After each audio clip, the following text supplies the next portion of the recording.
Hey you, and welcome to this video where I will help you out how to turn off your Find My on Apple or iPhone, what you want. And this is quite simple. For that we go to settings and right here we search for Find My.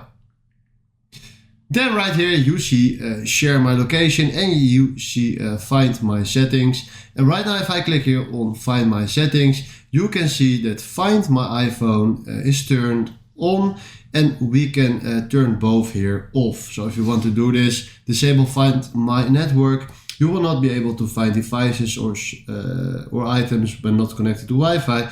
Now you can disable all of this if you want to. Then after that, you can also do share my location and make sure that you turn this one off.